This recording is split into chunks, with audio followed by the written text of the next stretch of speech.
களத்துக்குள்ள சீமான் versus Vijay ஓடிட்டு இருக்கு. கூட்டணி பேரம் நடக்கிறதாவும் பேசிட்டு இருக்காங்களே. அதுதான் நான் சின்ன வயசாக இருக்கும்போது எனக்கு ஒரு மாமா இருந்தார். அவருக்கு வந்து நான் சொட்ட மாமான்னு தான் கூப்பிடுவேன்.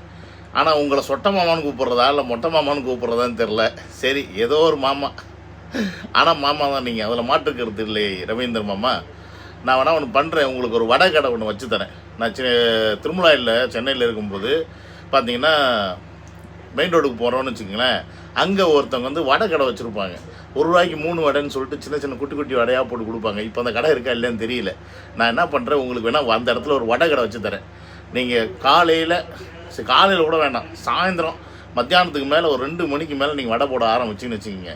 வெரைட்டியாக, ரொம்ப வெரைட்டிலாம் வேண்டாம், உளுந்த வடை, ஆம வடை, பருப்பு வடை, இப்படி ஒரு 3-4 வெரைட்டி மட்டும் போட்டு நல்லா வியாபாரம் பண்ணின்னு வச்சுங்களேன். ஒரு 2 மணிக்கு ஆரம்பிச்சிங்கன்னா 3 மணிலாம் கூட்ட ஆரம்பிச்சிடும். 3 மணிலேருந்து 6 மணி இல்லை 7 மணி வரைக்கும் வடை வியாபாரம் பண்ணின்னு வச்சுங்க. சூப்பராக காசு எல்லாம். இந்த மீடியாவில் உட்காந்து இப்படி வடை சுடுறதுக்கு பதிலாக ரியலாக அங்கே போய் சுட்டிங்க அப்படின்னா சத்தியமாக சொல்கிறேன், வருமானம் பீக்கில் போவோம். நீங்கள் அடுத்தடுத்து பார்த்தீங்கன்னா வேறு லெவலில் டெவலப் ஆகிட்டு போயிட்டே இருக்கலாம். உங்களுக்கு ஏன் இந்த நாரா பொழப்பு சொல்லுங்கள்? இங்கேயும் அங்கேயும் அவங்ககிட்டையும் இவங்ககிட்டையும் ₹200 மாரடிக்க வேண்டிய தேவை இருக்கா? நேற்று அவனுக்கு, இன்றைக்கி இவனுக்கு, நாளைக்கு அவனுக்கு ஒன்று பேசிக்கிட்டு இருக்கணும். இந்த வயசில் இதெல்லாம் தேவையாமாம் உங்களுக்கு? அதனால் உங்களுக்கு பெஸ்ட்டு ஆப்ஷன் வடை கடை நான் வச்சு தரேன். ஏன்னா நீங்கள் சுடுறது வடை வந்து வேறு லெவல் வடையாக இருக்கும். அதுவும் அரசியல் வடையெல்லாம் சொல்லவே வேண்டாம், அந்தளவுக்கு இருக்கும். வாங்க, இன்றைக்கி என்னெல்லாம் வடை சுடுறீங்கன்னு பார்ப்போம். என்னோடய சேனல் நீங்கள் யாராவது ஃபஸ்ட் டைம் வரீங்க அப்படின்னா சப்ஸ்கிரைப் பண்ணிவிட்டு பெல் பட்டனை ப்ரெஸ் பண்ணுங்கள் அண்ட் ஷேர் பண்ணுங்கள். முக்கியமாக உங்களுடைய கமெண்ட்ஸை நீங்கள் வந்து பதிவு பண்ணிட்டு நான் முடிஞ்ச அளவுக்கு நம்ம தளபதி ஃபேன்ஸுக்கு ஷேர் பண்ணி விட்டிங்கன்னா நானும் கொஞ்சம் சந்தோஷப்படுவேன் அப்படின்றத நீங்கள் புரிஞ்சுக்கணும். ஓகே, வாங்க உள்ள போகலாம்.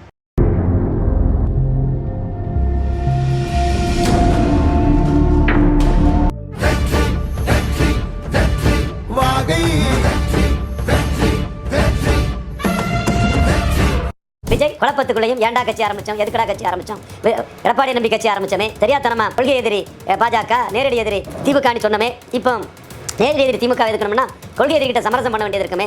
Welcome to Vijay stock and welcome to another video. So மாமா இப்போ என்ன சொல்கிறாருன்னு பார்த்தீங்கன்னா, நம்ம தளபதி வந்து கட்சி ஆரம்பிக்கும் போதே குழப்பத்தில் தான் ஆரம்பித்தாராம். அதுவும் பார்த்தீங்கன்னா அதிமுக தான் கட்சியை ஆரம்பிச்சிருக்காராம். எடப்பாடி முதலமைச்சர் ஆக்கே ஆகணும்னு ஒத்த காலில் தளபதி நிற்கிறார்.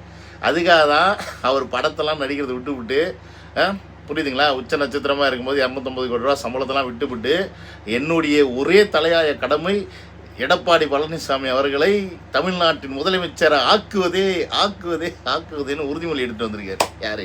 நம்ம தளபதி. இவர் சொல்கிறது பார்த்தா அப்படி தான் இருக்கு. ஏமாம்மா, அதாவது கொஞ்சமாவது லாஜிக்காக பேசுங்கம்மா.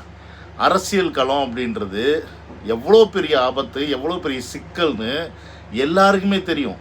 பழம் தின்னு கொட்டை போட்டவங்கனாலே அரசியலில் ஒன்றும் பண்ண முடியாமல் வேறு வழியே இல்லாமல் உங்களை மாதிரி பெரிய முதலைகள்கிட்ட போய் மாட்டிக்கிட்டு முழிக்கிறாங்க. ரஜினிகாந்த்லாம் அதனால தான் அரசியல் கட்சி பேப்பரில் தொடங்கிட்டு அப்படியே போயிட்டாரு. இதுக்கு மேலே வேண்டாண்டா, இவங்கள்ட்ட மாட்டிக்கிட்டு நம்ம சீரழிய முடியாது. நம்ம படத்தில் நடித்தோம்னா ஒரு 100 கோடி 150 கோடி சம்பளம் முடிப்பா வாங்கிட்டு நம்ம வாட்டுக்கு அங்கிட்டு இங்கிட்டு ஜாலியாக சுற்றிக்கிட்டு இருக்கலாம்னு சொல்லிட்டு அவர் போயிட்டார். ஆனால் இப்படி இவ்வளோ பெரிய சிக்கல் இருக்கக்கூடிய இந்த அரசியல் களத்துக்குள்ள இந்த வயசில் இன்னமும் எனர்ஜெட்டிக்காக யங்காக டான்ஸ் ஆடக்கூடிய, ஃபைட் பண்ணக்கூடிய ஒரு கெப்பாசிட்டி அண்ட் பீக்கில் இருக்கக்கூடிய ஒரு நடிகர் எதுக்கு தேவையில்லாமல் தமிழ்நாட்டுக்கு அரசியல் கட்சி தொடங்கணும், அதுவும் எடப்பாடி பழனிசாமியை முதலமைச்சர் ஆக்கணும் அப்படின்ற கனவோடு வரணும். என்னது நேரடி எதிரி திமுகவை எதிர்க்கிறதுக்கு கொள்கை எதிரி பாஜக கிட்ட போயிட்டு, அதாவது இப்போ சரணடையணும் அப்படின்ற ஒரு நிலையில் வந்து தளபதி நிற்கிறாரு. உங்ககிட்ட தான் வந்து எல்லாத்துக்கும் அட்வைஸ் கேட்பார் போல இருக்கு. மாமா, உண்மையை சொல்லுங்கள், உங்களை அவர் வீட்டுக்கு கேட்டு பக்கம் வர விடாமல் அடித்து துரத்துனாங்கன்னா இல்லையா? உண்மையை மட்டும் சொல்லுங்கள். எங்களுக்கு தெரியும், நான் கேள்விப்பட்டேன், நான் வந்து பார்க்கல, ஆனால் கேள்விப்பட்டேன். எந்த வேஷத்தில் வந்தாலும் செக்யூரிட்டிகிட்ட சொல்லிட்டாரா, ஹேய் யாரை வேணா உள்ளே விடு, ஆனால் இந்த ஆளை மட்டும் உள்ளே விடாதுன்னு தளபதி சொல்லியிருக்காராமே. அந்த காண்டு வைத்தறிச்சல் தானே இவ்வளோ பேசுகிறதுக்கு. உண்மையை சொல்லுங்கள். ஏன்னா நீங்கள் சொல்கிறதுல நியாயம் இருக்கணும். அவர் ஒருவேளை அரசியல் கட்சி ஆரம்பிக்கும் போது நீ சொல்கிற மாதிரி தளபதிக்கு ஒரு சின்ன சந்தேகம், இது செய்யலாமா வேண்டாமான்னு இருந்திருக்கலாம். ஆனால் கோயம்புத்தூர் விசிட்டு, மதுரை விசிட்டுக்கு அப்புறமா அதெல்லாம் மாறிடுச்சு, ஒட்டு மொத்தமாக மாறிடுச்சு. இன்றைக்கி தளபதியோடைய மைண்டில் இருக்கக்கூடிய ஒரே விஷயம், நம்ம மாநாடு போடும்போது நம்மளோட சேர்றவங்கள சேர்த்துக்கிறதுக்கு ரெடியாக இருக்கோன்னு சொல்லியாச்சு, ஓப்பன் ஸ்டேட்மெண்ட் கொடுத்தாச்சு. யாருடைய தலைமையில், தமிழக வெற்றி கழகத்தின் தலைமையில் சேர்த்துக்கிறதுக்கு ரெடியாக இருக்கும்னு ஓப்பன் ஸ்டேட்மெண்ட் கொடுத்துட்டாரு. கொடுத்ததுக்கப்புறமும் யாரும் வரல அப்படின்றது ஒரு சைடு. நீங்கள் சொன்னாலும் யாரெல்லாம் வந்துட்டு போயிருக்காங்க, யாரெல்லாம் வெயிட் பண்ணிக்கிட்டு இருக்காங்க அப்படின்றது தமிழக வெற்றி கழகத்துக்கு தெரியும். அதை நீங்கள் வெளியில் சொல்ல மாட்டீங்க. சொன்னீங்கன்னா உங்கள் வீக்னஸ் போயிடும்னு சொல்லிட்டு நீங்கள் சொல்ல மாட்டீங்க. அதனால் அவர் இப்போ ரொம்ப தெளிவாக இருக்கார். நமக்கு முடிச்சு போடுறதுக்கு ஏடிஎம்கே இருந்தாங்க, அது பிஜேபி கூட சேர்ந்தனால இனி நமக்கு அதை முடிச்சு போட மாட்டாங்க. இங்கே நம்ம நேரடி எதிரடின்னு சொல்லி திமுகன்னு சொல்லியாச்சு, அதனால் அதையும் சொல்ல முடியாது. இப்போ வேறு வழியே இல்லாமல் என்ன பண்ணுற நீ, நாம் தமிழர் கூட கோத்து விடுற கூட்டணி பேச்சுவார்த்தை போய்கிட்டு இருக்குன்னு. ஐயோ எங்கெங்கெல்லாம் கோத்து விடுவீங்க. சரி கோத்து விடு, பார்ப்போம் நாங்கள். ப்ரோ கஷ்டம் ப்ரோ. 234 போட்டிட மாட்டீங்க. 39 போட முடியாது. நீங்கள் எப்படி ப்ரோ 234 போடுவீங்க? பாஜகவுக்கு கீழே தான் நீங்கள், பாமகவுக்கு கீழே தான் நீங்கள், பல நிரூபித்த பாமகவுக்கு கீழே தான் எடப்பாடி உங்களை வைப்பார். மாமா என்ன மாமா இங்கிலீஷ்லாம் பேசுகிறேன்? தளபதி பற்றி காப்பி அடிக்கிறீங்க. அடிங்க நீங்களாம் அப்புறம் எப்போ தான் இங்கிலீஷ் கற்றுக்கிறது? ஆமாம், எனக்கு என்ன ஒரே ஒரு சந்தேகம்னா, எல்லாத்துக்கும் கீழே இருக்க தமிழக வெற்றி கழகத்தை பற்றியே எப்போ பார்த்தாலும் பேசிகிட்டு இருக்கீங்களே, அவரை பற்றி பேசினா தான் உங்களுக்கு சோறா? துட்டு அப்போ தானே கிடைக்கும். உண்மையை சொல்லுங்கள். அவர் தான் ஒன்றுமே இல்லை, அவர் எல்லாத்துக்கும் கீழே இருக்கிறாரு. அவர் எந்த கட்சியுமே சீண்டலை, தமிழக வெற்றி கழகத்தை யாருமே கண்டுக்கவே இல்லை. எல்லாம் இதை தான் சொல்கிறீங்க, எல்லா மீடியாலையும் உட்காந்து இதை தான் பேசுகிறீங்க, எல்லா தற்கொலைகளும். அப்படி இருக்கும்போது எதற்காக தமிழக வெற்றி கழகத்தை பற்றியும், தளபதி இவர் கூட சேரலை அதனால நஷ்டமாயிருச்சு, அவர் கூட போய் இணையில அதனால கஷ்டமாயிருச்சு, அவர்கிட்ட ஆள் இல்லை 234 தொகுதியில் போடுறதுக்கு, அதனால அவரால் போட முடியாது, 34 தொகுதிகளோட போட முடியாது. நான் என்ன கேட்குறேன், ஏமாம்மா நீங்கள் ஏதாவது ஃபைனான்ஸ் பண்ணீங்களா கட்சி ஆரம்பிக்கிறதுக்கு? சொல்லுங்கள். நீங்கள் தான் கட்சி ஆரம்பிக்கிறதுக்கு ஃபைனான்ஸ் பண்ணியிருக்கீங்க அப்படின்னா, ஐயோ நம்ம கட்சியை இப்படி கொண்டு போய் எங்கேயோ என்னமோ பண்ண போகிறாப்புல, நம்ம போட்ட காசெல்லாம் வீணாக போச்சே அப்படின்னு நீங்கள் வருத்தப்படலாம்.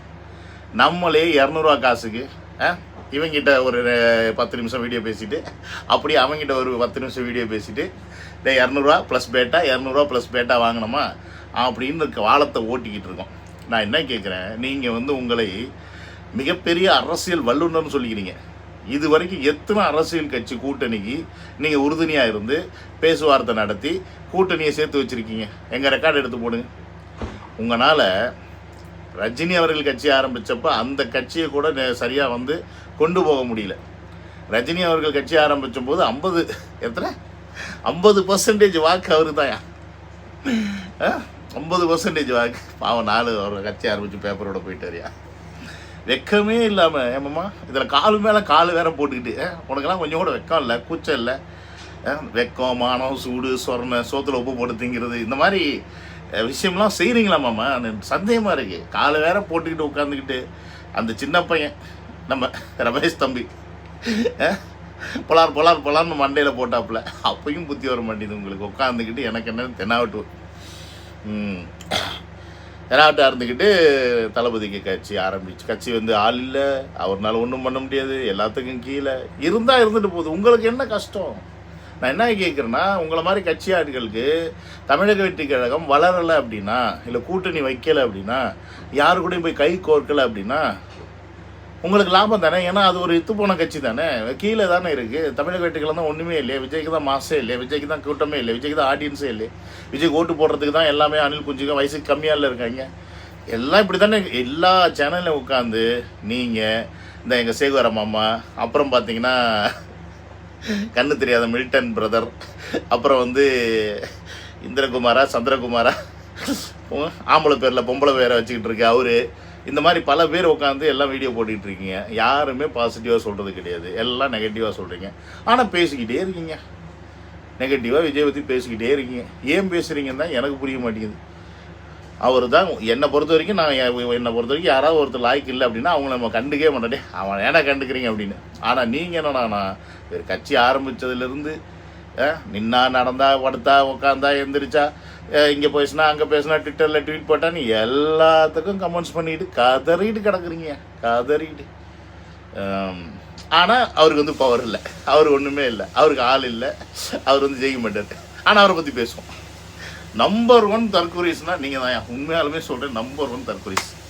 ஆனால் உங்கள் சேனல் வீடியோஸும் உட்காந்து பார்க்குறாங்க பாருங்க, அவங்க எவ்வளோ பெரிய தற்கொலையாக இருப்பாங்கன்னு நினச்சா அதுக்கு மேலே சரி இருந்துட்டு போட்டோம். 2026 பார்ப்போம்.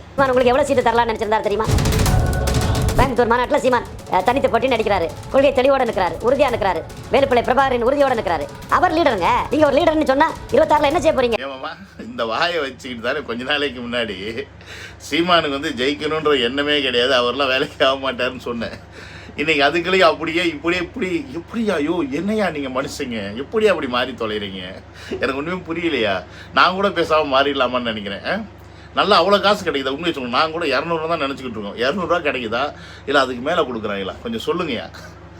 நம்ம பேசி பார்த்துங்கப்பா, காசு அதிகமாக வந்துச்சுன்னா நானும் கையை தூக்கிடுவேன். அப்படி தூக்கக்கூடாதுன்னா ஒழுங்கு மரியாதை சேனலை ரீச் பண்ணுங்க. ஐயோ எப்படி அடிக்கிறாங்க பாருயா, எப்படி பொய் சொல்கிறாங்க பாரு. சீமான் அவர்கள் வந்து 30 சீட்டு தராரா? அவர் 30 இல்லை, தமிழ்நாட்டுக்கு 300 தொகுதி வச்சுருந்து 300 தொகுதிக்கு சீட்டு கொடுத்தாலும் வேண்டாம். போதுமா? முதல்ல அவர் டெபாசிட் வாங்கட்டும். என்னது? அவர் டெபாசிட் வாங்கி அவருடைய கட்சியை ஒரு பெரிய கட்சியாக காமிச்சிக்கிட்டோம். அஃப்கோர்ஸ் இப்போதைக்கு வேறு யாருமே இல்லைன்றனால அவர் தான் 3வது கட்சியாக இருக்கிற இடத்துல இருக்கிறாரு, அதில் ஒத்துக்கிறேன். ஆனால் இது வரைக்கும் ஒரு எலெக்ஷனில் கூட ஒரு டெபாசிட் கூட ஒரு சீட்டு கூட வாங்காத ஒரு கட்சி. அந்த கட்சியிலேருந்து நாங்கள் சீட்டு எதிர்பார்த்துட்டு உட்காந்துக்கிட்டு இருப்போம். ஸோ அதுக்காக வந்து கூட்டணி பேச்சுவார்த்தை நாங்கள் நடத்திக்கிட்டு இருக்கோம். இது யாருக்கு வைக்கிற லாக்கு? யாருக்கு வைக்கிற லாக்கு சொல்லுங்கள்? நீங்கள் தான் சீமானை பிஜேபி பக்கம் கோத்து விட்றதுக்கு எல்லா வேலையும் பண்ணீங்க. ரஜினிகிட்ட கூப்பிட்டு போய் இன்ட்ரோடக்ஷன் பண்ணி வச்சு பேச வச்சிங்க.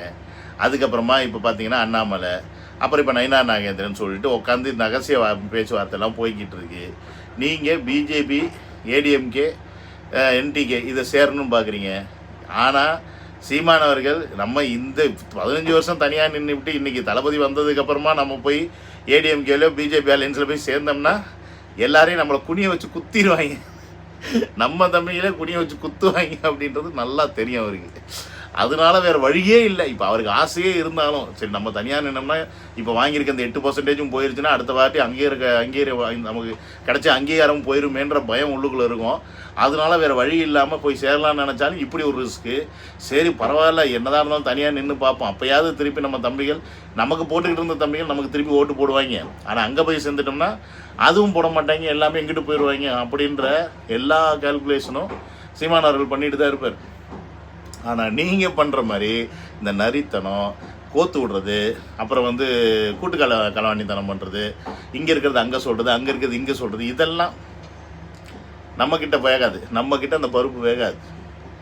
நீங்கள் தான் அதை பார்த்துறீங்க, நீங்கள் தான் பெணாத்திட்டு இருக்கீங்க. தமிழக வெற்றிக் கழகம் சைலண்ட்டாக ஒரு வேலையை செஞ்சிகிட்டு இருக்காங்க. அவங்க அடுத்தடுத்து என்ன பண்ணணும், அடுத்து இன்னும் வந்து 4 இடத்துக்கு பூத் கமிட்டி மாநாடு போட வேண்டியிருக்கு. லாஸ்ட்டான ஒரு செட் ஆஃப் பீப்புள் வந்து மாவட்ட செயலாளர்கள் நியமிக்க வேண்டியதாக இருக்குது. அதுக்கப்புறம் நிறையா பேர் வெயிட்டிங்கில் இருக்காங்க கட்சியில் சேர்றதுக்கு, அதெல்லாம் சேர்க்க வேண்டியிருக்கு. எவ்வளோ விஷயங்கள் இருக்குது. உங்களுக்கு என்ன பிரச்சனைனா இப்போ தளபதி என்ன பண்ணுறாருன்னே தெரிய மாட்டேங்குது. ஏதாவது பண்ணால் தானே நம்ம அதை வச்சு லாக் பண்ணலாம். ஒன்று கூட்டணி சேர்றான்னு சொல்லிட்டு யார்ட்ட போய் சேர்ந்துடணும், இல்லை கூட்டணியே நான் இல்லைன்னு தனியாக நிற்கிறேன்னு சொல்லியிருந்தா அதை மாதிரி வச்சு அடிச்சுக்கலாம். இந்த ஆள் வாயையும் திறக்க மாட்டேங்கிறான், ஒன்றும் சொல்ல மாட்டேங்கிறான். நம்மளும் குடும்பத்தை பற்றி பேசுகிறோம், கழுவி ஊற்றுறோம், தம்பிகளை பற்றி பேசுகிறோம், அணில்ன்றோம், வழக்கமண்டன்றோம், என்னென்னமோ சொல்கிறோம். அந்த ஆள் மட்டும் சைலண்ட்டாக இருக்காரு அப்படின்ற வைத்தறிச்சல் தானே உண்மையை சொல்லுது. சரி, அந்த வைத்தறிச்சல் தான் இவ்வளவும் பேச வைக்குது, நல்லா எனக்கு தெரியும். ப்ளஸ் பண வருமானம் உங்களுக்கு இல்லை. நான் சொன்ன மாதிரி உங்களுக்கு ஃபினான்ஸ் வேணால் நான் பண்ணுறேன், வடை கடை வச்சு தரேன், போயிட்டு வடை போடுங்க. நீங்கள் நல்ல பெரிய பிஸ்னஸ் மேனாக வருவீங்க, வாய்ப்பு இருக்குது. ஏன்னா அரசியல் வல்லுநர்ன்றதுக்கெலாம் நீங்கள் ஒர்த்து கிடையாது. அதுக்கெல்லாம் ஒரு வேல்யூ இருக்குது. நீங்கள் இப்போ உதாரணத்துக்கு எப்படி ஒரு ஸ்ட்ராட்டஜிஸ்ட்டாக இருக்கலாம். இப்போ ஸ்ட்ராட்டஜிஸ்ட்னால் யார்? பிரசாந்த் கிஷோர் மாதிரி, ஜான் ஆரோக்கியேஸ்வர் மாதிரி இப்படி பேர் தெரிகிற ஸ்ட்ராட்டஜிஸ்ட்டாக இருக்கணும். நீங்கள் 200 ரூபாய்க்கு ஸ்ட்ராட்டஜிஸ்டாக இருந்தால் எப்படி மாமா? சரி, என்னையோ உங்கள் ஆசைக்கு பேசுகிறீங்க. ஆசைக்கு பேசுகிறீங்களா? இல்லை ஆசைக்கெல்லாம் இல்லை, அவசியத்துக்கு பேசுகிறீங்க. காசு வேணும், பொழப்பு நடத்தணும்.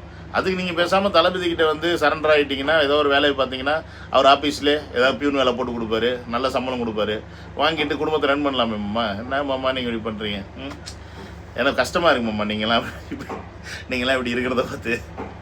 அதனால் சொல்கிற அட்வைஸை ஏற்றுக்குங்க, ஏற்றுக்கிட்டு கொஞ்சம் மாறுற வழியை பாருங்கள். என்ன, அடுத்த வீடியோவில் உங்களை வந்து மீட் பண்ணுறேன். Until then signing off. Okay guys, take care, bye by.